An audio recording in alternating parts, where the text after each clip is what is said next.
Bienvenidos a este webinar. Mi nombre es Arturo Patiño del Young America's Business Trust y el día de hoy me complace el presentar al señor Maximiliano Campos,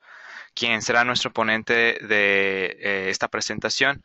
Como breve semblanza profesional, el señor Campos es desde octubre del 2009 jefe principal de la División de Gestión Integrada de Recursos Hídricos en la Organización de los Estados Americanos y anteriormente fue secretario ejecutivo para el Comité Regional de Recursos Hidráulicos, la cual es una agencia del Sistema de Integración Centroamericana especializada en la gestión integrada de recursos hídricos, hidráulica meteorológica y el clima. Antes de comenzar, me gustaría agradecer la presencia de nuestra audiencia y la presencia del señor Maximiliano Campos. Y también recordarle a la audiencia que al final de esta presentación habrá una sesión de preguntas y respuestas en la cual podrán compartir todas sus dudas y comentarios al respecto a este tema. Bueno, sin nada más que decir, les cedo la palabra al señor Maximiliano Campos. Señor Campos, bienvenido. Muchas gracias por estar. Muchas, muchas gracias Arturo, y un gusto estar con todos ustedes en este seminario. Em, Vamos a tratar de tomarnos unos 35 minutos en esta presentación, que es básicamente es una orientación general que podría ayudarles a ustedes para trabajar un poquito en estas ideas sobre innovación en dos temas específicos, como tiene que ver el tema del acceso al agua limpia para consumo a través de algunas prácticas conocidas y que u otras que se pudieran ser parte de ese nuevo ingenio que necesitamos para hacerle frente a los desafíos, y luego también el uso eficiente del agua para la agricultura, que como verán ustedes a través de la presentación compite con muchos otros usos, y ante el crecimiento de la población pues ciertamente es un tema que vamos a tener que trabajar con mucho talento joven en los próximos años. Bien, entonces, tal vez para empezar vamos a mencionar que esta presentación es parte de algunas de las experiencias que hemos venido recogiendo en las Américas a través de los últimos 50 años que la OEA ha venido trabajando. También he tomado algunas experiencias de otras fuentes que trabajan en el tema en las Américas, básicamente, pues para que a ustedes les sirva. Sin embargo, sí les tengo que decir que habrán muchos temas que tal vez nos queden un poquito sin abordar muy profundamente, pero que a través de mi correo electrónico o por alguna otra vía podamos tratar de asesorarlos y apoyarlos con muchísimo gusto. Mi correo es mcampos@oas.org. Entonces, por en caso de que quisieran nada más se identifican que son, fueron parte del seminario y que tienen algunas preguntas o algunas cosas que les gustaría que les apoyáramos a explorar, y obviamente a través de toda la plataforma de YABT lo podemos también abordar. Entonces, siempre será un gusto poderles ayudar por esas partes. Vamos a hablar un poquitito de lo que son los desafíos hídricos, como tratamos de llamarles como un nombre general, y básicamente podemos conversar sobre esos desafíos desde la perspectiva global y también desde la perspectiva más local. Vamos a hablar sobre los recursos hídricos y su gestión integrada, más que todo con la visión de la oferta y la demanda del agua. Vamos a ponerles algunos ejemplos de Centroamérica, que son algunos que tenemos un poco más a la mano acá para ejemplificar, pero igualmente conforme sus preguntas vayan dándose, entonces podríamos ir tocando algunos otros temas del Caribe, Centroamérica, México, etcétera, donde ustedes quisieran. Y si no tenemos la respuesta precisa para eso, pues buscaríamos cómo darle a través de los correos poder darle alguna orientación más precisa para las zonas y las regiones que ustedes viven. La gobernanza hídrica y la gestión integral de recursos hídricos es un tema, tal vez el tema más relevante del agua hoy día en el mundo. Básicamente la gestión integral de recursos es un gran vehículo para promover desarrollo y sostenibilidad, pero ciertamente si no entendemos cómo esa gestión integrada opera desde el punto de vista de la gobernanza, que tiene que ver con los marcos legales, institucionales, participación, transparencia, rendición de cuentas y sobre todo mecanismos financieros innovadores para que la gestión integrada se dé, pues ciertamente estamos muy limitados. Yo siempre digo que la gestión integrada del recurso hídrico es un vehículo y la gobernanza y la gobernabilidad son la carretera sobre la cual transita ese vehículo. Entonces es importante tener ambos elementos porque no podemos tener carreteras sin carros y carros sin carretera pues tampoco funciona. Entonces creo que el ejemplo vale la pena, ¿no? Vamos a hablar de esas experiencias que ya les decía, que teníamos, pueden ser las de Centroamérica, algunas de Sudamérica o México que ustedes quisieran que abordáramos, y por supuesto que hay temas emergentes en gestión del agua que están hoy día ganando mucho espacio: el tema de la minería, el agua, la contaminación de mercurio en el agua potable en algunas partes de Sudamérica, los Andes, etcétera. Son temas que se han venido discutiendo bastante. Bien, entonces para empezar, empecemos conversando desde lo más macro, desde lo global. Empecemos discutiendo de que nosotros como planeta enfrentamos una gran cantidad de desafíos que tienen que ver básicamente con circunstancias globales, que no necesariamente tienen que ver con las cosas que suceden en el ámbito municipal, en el ámbito comunitario, en el ámbito local. Y todos estos grandes desafíos globales están englobados en un tema que nosotros conocemos como el cambio global. Y nos podemos poner a pensar cómo podemos abordar esto. Bueno, tal vez lo primero que deberíamos mencionar es que en los últimos 10, 15 años, la primera parte de este siglo XXI que estamos estrenando, hemos enfrentado una serie de crisis que no solamente tienen que ver con el agua, sino que tienen que ver con otros sectores donde el agua los transversaliza. Por ejemplo, el tema de la energía. Hemos estado viviendo en los últimos años una gran problemática alrededor de las energías, especialmente energías fósiles versus energías renovables, grandes debates alrededor de los temas. Hay economías de algunos de los países pequeños inclusive que le han apostado hace muchos años a la energía renovable, pero que lo han dejado de hacer en el pasado reciente, y a principios de siglo enfrentaron los incrementos de los precios de los combustibles fósiles, y sus economías han sido severamente afectadas, con implicaciones en lo social y sobre todo en el aprovechamiento del recurso para producir alimentos, etcétera. Tenemos crisis financieras como las que vivimos a principios de siglo, esas crisis inmobiliarias, etcétera, que también ponen una presión adicional en la gestión del agua, porque las finanzas dedicadas para las inversiones de obras hidráulicas en gran medida cada vez se limitan más por el nivel de endeudamiento de los países que tienen y la posibilidad de acceder a esos fondos, dando como resultado que los países, para invertir en obras asociadas con el tema del agua, pues ciertamente tengan que salir a buscar bancos de alto costo que realmente ponen más presión sobre su sociedad y sobre su economía. Entonces, hay una correlación entre estas diferentes cosas. El tema de la salud humana. ¿Cuántas crisis hemos tenido, no solamente en América, sino en todo el planeta, asociados a enfermedades asociadas al tema hídrico? Hay una gran cantidad de ellas, la polio, el cólera, etcétera, que realmente tienen que ver también con el agua. La crisis climática, que dentro de unas semanas vamos a estar completamente inmersos en una gran discusión planetaria alrededor de los acuerdos de París para reducción de emisiones y adaptación al cambio climático. La crisis alimentaria, que es uno de los temas que ustedes tienen como tarea de enfrentar a través de lo suficiente el agua para los procesos de la agricultura, y que ciertamente al ir creciendo la población pues vamos a requerir más espacio y más producción de alimentos para hacerle frente a esa creciente demanda, y ahí es donde el agua pues ciertamente transversaliza todos estos temas y estos grandes desafíos. Entonces, de alguna forma, analicemos cuál es el escenario que nosotros podemos imaginarnos en un futuro cercano, digamos unos 15 años. Bueno,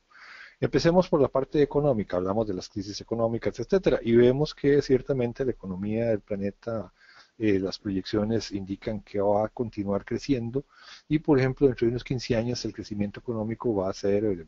podría ser, digamos, de un 50%. Eso implica también que lo que se trata de la movilización de las personas hacia las ciudades, especialmente en América Latina, que es una región que es cada día más urbana, que demandará posiblemente muchísimo más servicios, tanto de alimentos como de agua, etcétera, energía. Entonces, es en esas grandes ciudades, es en esas ciudades donde se produce el 80% de la producción de bienes, que consumen un 70% de la energía global, y por supuesto un gran porcentaje de los gases de efecto invernadero, las emisiones, se producen en esos consumos energéticos y de transporte, casi como un 70% de acuerdo a las estadísticas. También es un tema interesante el hecho de que 2.500 millones se proyectan en los próximos 15 años acceder a la clase media. Cuando se accede a la clase media también aumentan los patrones de consumo que hoy día, pues como le llaman business as usual, son insostenibles, y eso aumenta la presión sobre los diferentes recursos naturales, llámense los recursos hídricos, llámense los recursos para producir alimentos, llámense los recursos asociados a la producción,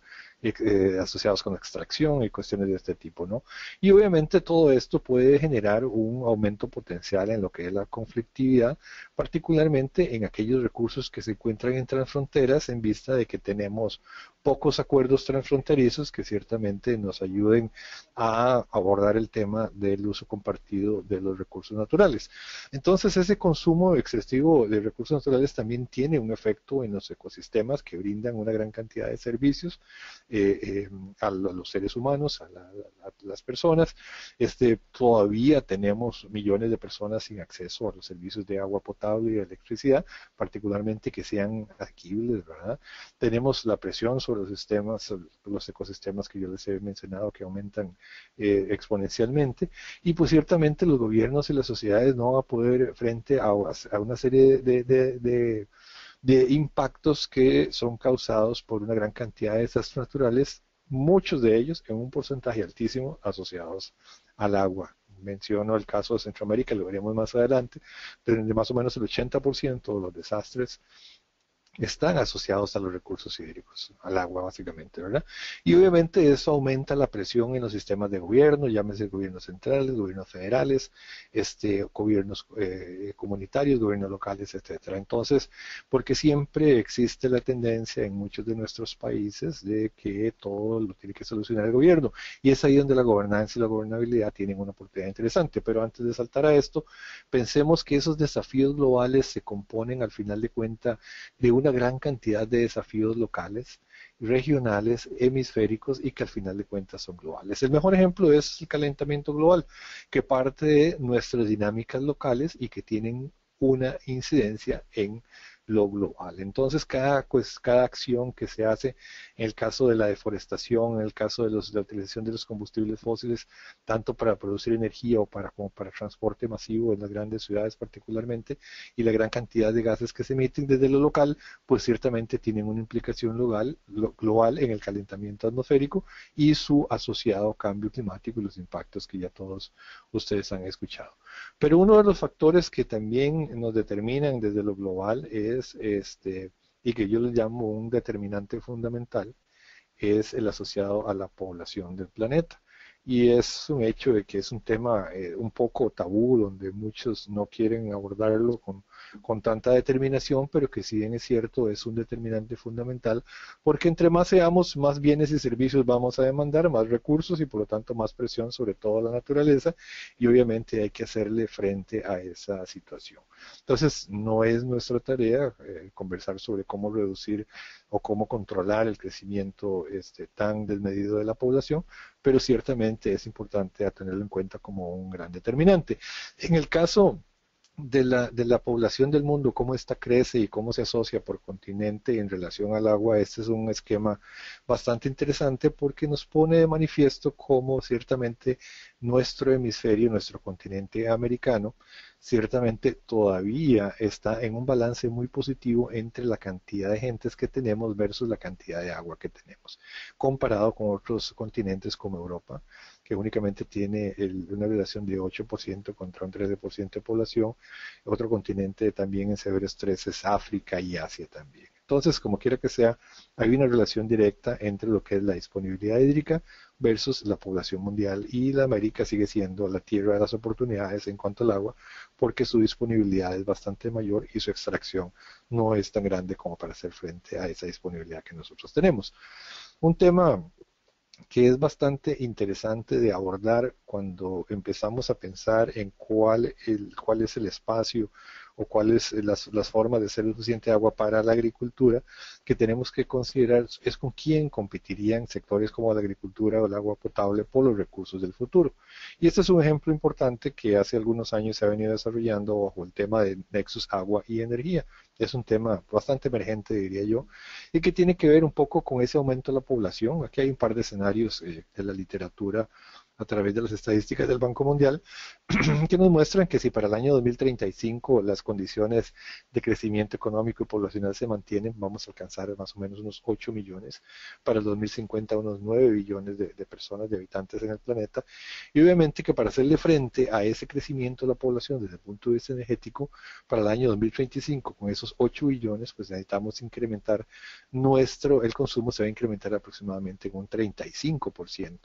comparado con la línea base del año 2010, lo cual tiene una presión adicional sobre el recurso hídrico, que el cual tendrá que aumentar su consumo en un 85% solo para hacerle frente a esta mayor demanda energética, ¿verdad? Lo cual pone una presión adicional en un recurso finito, el cual es el recurso hídrico. Entonces, cuando estamos pensando en expansión, en innovación, en el tema de la agricultura, tenemos que también imaginarnos que tenemos otros sectores que van a competir por esa misma agua que nosotros queremos usar para la producción de alimentos. Entonces, cuando pensamos en emprendimientos, en innovación, la eficiencia en el uso del agua es fundamental, especialmente en lo que son sistemas de riego. Ahora bien, si nos concentráramos solamente en América Latina y usamos el escenario generado por el Banco Mundial para el año 2050, ciertamente América Latina, al convertirse en una región más urbana, la presión sobre el sector energético va a ser tremendamente grande. Y se estima que la relación entre el del año 2012 y el año 2050 va a crecer en más o menos un 550% la generación de electricidad, lo cual pondría un estrés para el uso del agua potable solo para el sector eléctrico de un 360%. Entonces, con esas cifras ya ustedes se pueden imaginar cómo un sector como la agricultura se va a ir viendo también comprimido por la demanda que va a exigir otros sectores que muchas veces son fundamentales y bastante rentables desde el punto de vista económico. Ahora, pongamos algunos factores básicos para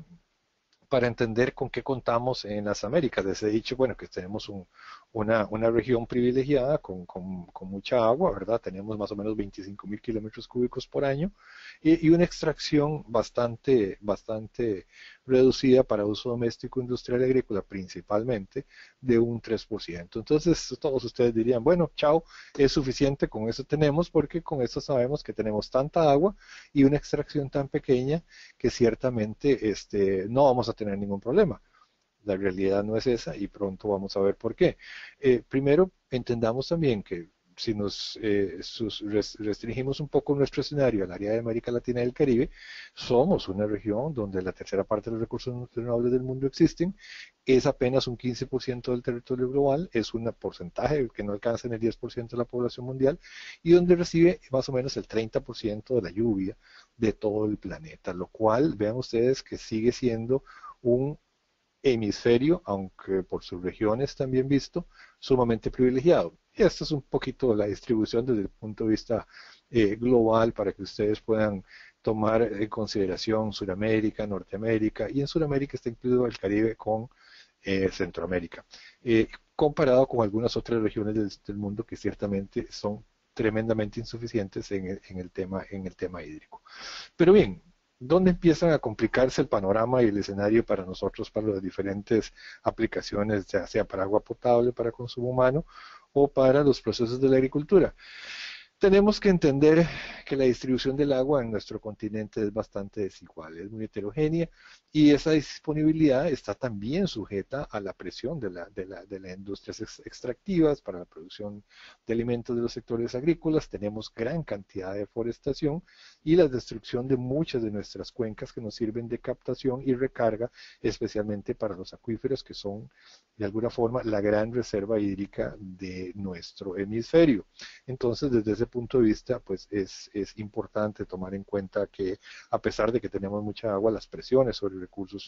son enormes. Aspecto interesante es un avance significativo que la América tiene y es su entendimiento y conocimiento sobre los acuíferos de transfrontera.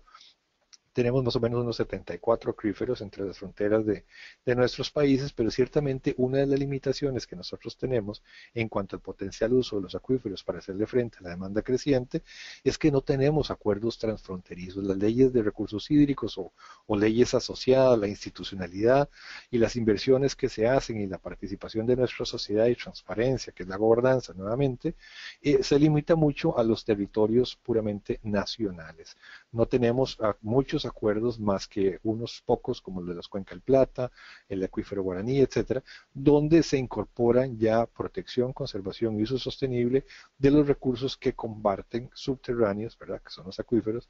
para los diferentes países. Entonces, desde ese punto de vista, eso es algo que hay que trabajar mucho a futuro. Hay un factor de riesgo para el sector hídrico y tiene que ver con el cambio climático y más adelante les voy a mencionar dos, tres cosas alrededor de eso que pueden ser importantes, porque ciertamente la disponibilidad de los recursos hídricos va a verse alterada por este calentamiento global y esos impactos del cambio climático en esa disponibilidad. O sea, que sectores como la hidroelectricidad, la provisión de agua potable, la disponibilidad para el riego y otros sectores productivos, incluyendo el movimiento de barcos en canales como el de Panamá, va a ser y tener un efecto importante. Y de nuevo, recalco la importancia de la relación desastres versus agua y clima. Y ahí es a donde entra un nuevo factor que quiero describirles. Y es el tema de la climodependencia del agua, ¿verdad? Pero hablemos de la gestión integrada de los recursos hídricos, cómo se ve básicamente los análisis que nosotros tenemos que hacer a la hora de considerar proyectos de innovación para el uso de agua limpia y para proyectos de agricultura. Pensemos que el agua está determinada por una oferta